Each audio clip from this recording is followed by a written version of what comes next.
നേർവീഥി, നേർവീഥി, നേർവീഥി.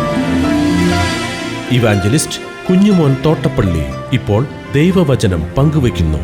ശ്രദ്ധിച്ചാലും.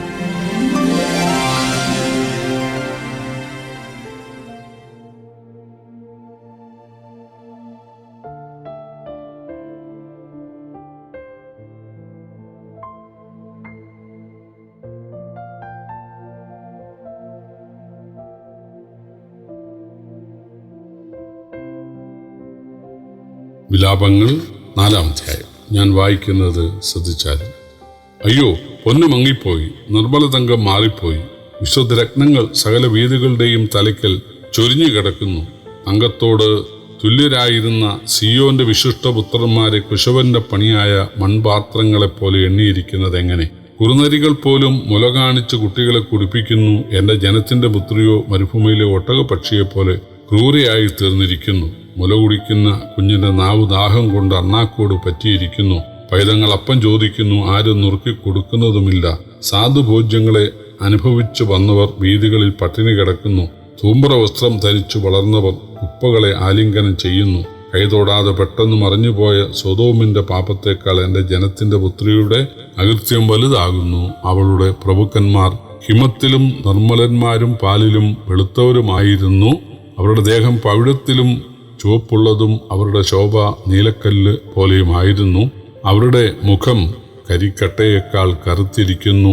വീഥികളിൽ അവരെ കണ്ടിട്ട് ആരും അറിയുന്നില്ല. അവരുടെ ത്വക്ക് അസ്ഥികളോട് പറ്റിയിരിക്കുന്നു, മരം പോലെ ആയിത്തീർന്നിരിക്കുന്നു. വാൾ കൊണ്ട് മരിക്കുന്നവർ വിശപ്പ് കൊണ്ട് മരിക്കുന്നവരിലും ഭാഗ്യവാന്മാർ. അവർ നിലത്തിലെ അനുഭവം ഇല്ലായികയാൽ ബാധിതരായി ക്ഷീണിച്ചു പോകുന്നു. കരുണയുള്ള സ്ത്രീകൾ തങ്ങളുടെ പൈതങ്ങളെ സ്വന്തം കൈകൊണ്ട് പാകം ചെയ്ത് അവർ എൻ്റെ ജനത്തിന് പുത്രിയുടെ നാശത്തിങ്കൽ അവർക്ക് ആഹാരമായിരിക്കുന്നു. യഹോവ തൻ്റെ ക്രോധം നിവർത്തിച്ച് തൻ്റെ ഉഗ്രകോപം ചൊരിഞ്ഞിരിക്കുന്നു. അവൻ സിയോനിൽ തീയയച്ച് അത് അതിൻ്റെ അടിസ്ഥാനങ്ങളെ ദഹിപ്പിച്ചു കളഞ്ഞു. വൈരിയും ശത്രുവും യെരൂശലേമിൻ്റെ വാതിലുകൾക്കകത്ത് കടക്കും എന്ന് ഭൂരാജാക്കന്മാരും ഭൂവാസികൾ ആരും വിശ്വസിച്ചിരുന്നില്ല. അതിൻ്റെ നടുവിൽ നീതിമാന്മാരുടെ രക്തം ചൊരിഞ്ഞിട്ടുള്ള പ്രവാചകന്മാരുടെ പാപങ്ങളും പുരോഹിതന്മാരുടെ അകൃത്യങ്ങളും ഹേതുവായി അവർ കുരുടന്മാരായി വീഥികളിൽ ഉഴന്ന് രക്തം പുരണ്ട് നടക്കുന്നു. അവരുടെ വസ്ത്രം ആർക്കും തൊട്ടുകൂടാ. മാറുവീൻ അശുദ്ധൻ, മാറുവീൻ അശുദ്ധൻ, തുടരുത് എന്ന് അവരോട് വിളിച്ചു പറയും. അവർ ഓടി ഉഴലുമ്പോൾ അവർ ഇനി ഇവിടെ വന്നു പാർക്കയില്ല എന്ന് ജാതികളുടെ ഇടയിൽ പറയും. യഹോവയുടെ നോട്ടം അവരെ ചിതറിച്ചു, അവൻ അവരെ കടാക്ഷിക്കയില്ല. അവർ പുരോഹിതന്മാരെ ആദരിച്ചില്ല, വൃദ്ധന്മാരോട് കൃപ കാണിച്ചതുമില്ല. കർത്ത സഹായത്തിനായി നോക്കി ഞങ്ങളുടെ കണ്ണ് ഇപ്പോഴും മങ്ങുന്നു. രക്ഷിപ്പാൻ കഴിയാത്ത ജാതികൾക്കായി ഞങ്ങളുടെ കാവൽ മാളികയിൽ കാത്തിരിക്കുന്നു.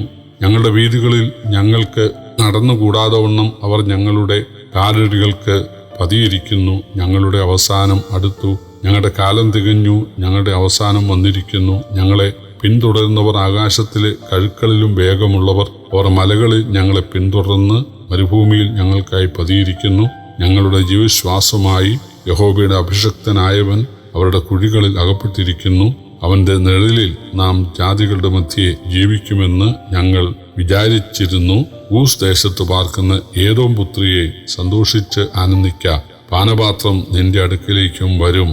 നീ ലഹരി പിടിപ്പിച്ച് നിന്നെ തന്നെ നഗ്നയാക്കും. സിയോൻ പുത്രിയെ, നിന്റെ അകൃത്യം തീർന്നിരിക്കുന്നു. ഇനി അവൻ നിന്നെ പ്രവാസത്തിലേക്ക് അയക്കയില്ല. ഏദോം പുത്രിയെ, അവൻ നിന്റെ അകൃത്യം സന്ദർശിക്കുകയും നിന്റെ പാപങ്ങൾ വെളിപ്പെടുത്തുകയും ചെയ്യും. യഹൂദയുടെ മേലുണ്ടായ ദൈവത്തിൻ്റെ ഉഗ്രകോപത്തിൻ്റെ വർണ്ണനകളാണ് 4-ാം അധ്യായം. അതിൻ്റെ കാരണങ്ങളിൽ ചിലത് പറയുന്നുണ്ട്. 6-ാം വാക്യം, അവരുടെ പാപം സോദോമിൻ്റെ അകൃത്യത്തെക്കാൾ വലുതായിരുന്നു. 13-ാം വാക്യം പറയുന്നത് നീതിമാന്മാരുടെ രക്തവും ആ രക്തം പ്രവാചകന്മാരും പുരോഹിതന്മാരും ഉൾപ്പെടെയുള്ളവർ ചൊരിയിച്ചതിനാൽ ആണ് എന്നാണ്. യഹൂദയിൽ ശേഷിച്ചിരിക്കുന്നവരുടെ ദുരിതമാണ് ഇവിടെ വിവരിക്കുന്നത്. യഹൂദയുടെ പൂർവ്വസ്ഥിതിയും പ്രവാസാനന്തര സ്ഥിതിയും താരതമ്യപ്പെടുത്തുന്നുണ്ട്. വാക്യം 1-2 പറയുന്നത് മുമ്പ് അവർ നിർമ്മല തങ്കമായിരുന്നു, ഇപ്പോൾ അവർ മൺപാത്രം പോലെ ആയിരിക്കുന്നു. മുമ്പ് രത്നങ്ങളായിരുന്നു, ഇപ്പോൾ വീഥികളിലെ കല്ലുകളായിരിക്കുന്നു. 5-ാം വാക്യം, മുമ്പ് സാധുഭോജനം കഴിച്ചിരുന്നവർ പട്ടിണി കിടക്കുന്നു. മുമ്പ് ധൂമ്രവസ്ത്രം ധരിച്ചിരുന്നവർ കുപ്പക്കൂനകളിൽ കിടക്കുന്നു. 7-8 വാക്യങ്ങൾ. പ്രഭുക്കന്മാർ മുമ്പ് ഹിമവും പാലും പോലെ വെണ്മയുള്ളവരും നീലക്കല്ലും പവിഴവും പോലെ ശോഭയുള്ളവരുമായിരുന്നു. എന്നാൽ ഇപ്പോൾ കരിക്കട്ട പോലെ അവരുടെ ത്വക്ക് അസ്ഥിയോട് പറ്റി മരം പോലെ ആയിരിക്കുന്നു. 3 വാക്യം. അമ്മമാർ കുഞ്ഞുങ്ങൾക്ക് മുലപ്പാൽ നൽകുന്നില്ല, അത് നൽകാൻ പാലവരിലില്ല. 10 വാക്യം. ആവർത്തനം 28 നിവൃത്തിയായ കാര്യമാണ്. അവിടെ പറയുന്നത്, ദൈവം നിങ്ങളെ ഉപേക്ഷിച്ച് കഴിയുമ്പോൾ നിങ്ങൾ നിങ്ങളുടെ കുഞ്ഞുങ്ങളെ തിന്നുമെന്നാണ്.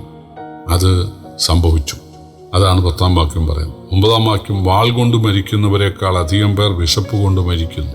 14 മുതൽ 17 വരെയുള്ള വാക്യങ്ങൾ. പ്രഭുക്കന്മാരും പുരോഹിതന്മാരും വൃദ്ധരും കണ്ണ് കുത്തിപ്പൊട്ടിക്കപ്പെട്ടതിനാൽ അന്ധരായി വീഥികളിൽ രക്തം പുരണ്ട മലിന വസ്ത്രവുമായി ഒളിഞ്ഞു നടക്കുന്നു. അവരെ കാണുന്നവർ അശുദ്ധർ അശുദ്ധർ എന്ന് വിളിച്ചു പറഞ്ഞുകൊണ്ടിരിക്കും. 21 വാക്യം. യഹൂദയുടെ മേലുള്ള ദൈവന്യായവിധി കണ്ട് സന്തോഷിക്കുന്ന ഏദോമ്യരോട് ദൈവം പറയുകയാണ്, നിങ്ങളെ സന്ദർശിക്കുന്ന ദിവസം വരുന്നു, തീർച്ചയായിട്ടും ദൈവം നിങ്ങളെയും ശിക്ഷിക്കും എന്ന് പറയുകയാണ്. ന്യായവിധി ദൈവഗൃഹത്തിൽ ആരംഭിക്കാൻ സമയമായിരിക്കുന്നു. അത് നമ്മിൽ തുടങ്ങിയാൽ സുവിശേഷം അനുസരിക്കാത്തവരുടെ ഗതി എന്താകും എന്ന് നമ്മൾ വായിക്കുന്നുണ്ട്. പ്രിയപ്പെട്ടവരെ, ഇവിടെ യഹൂദയുടെ പാപം നിമിത്തം യെരൂശലേം ദേവാലയമുള്ള പുരോഹിതന്മാരുള്ള ആ പട്ടണത്തെ ദൈവം ഒരു മരുഭൂമി പോലെയാക്കി.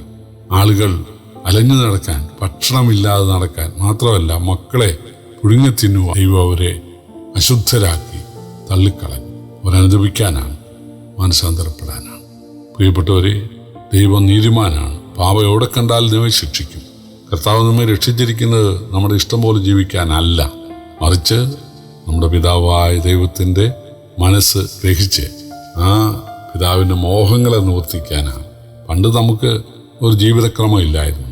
എന്നാൽ ഇന്ന് ദൈവം തൻ്റെ ഹിതം നമുക്ക് വെളിപ്പെടുത്തി തരുന്നുണ്ട്. അതനുസരിച്ച് ജീവിക്കുവാൻ നാം തയ്യാറായില്ലെങ്കിൽ ബാലശിക്ഷ ഉണ്ട് എന്നുള്ള ഒരു പാഠം പഠിക്കുവാൻ ദൈവം നമ്മെ സഹായിക്കട്ടെ. കർത്താവിൻ്റെ വലിയ നാമം വാഴ്ത്തപ്പെടുമാറാകട്ടെ.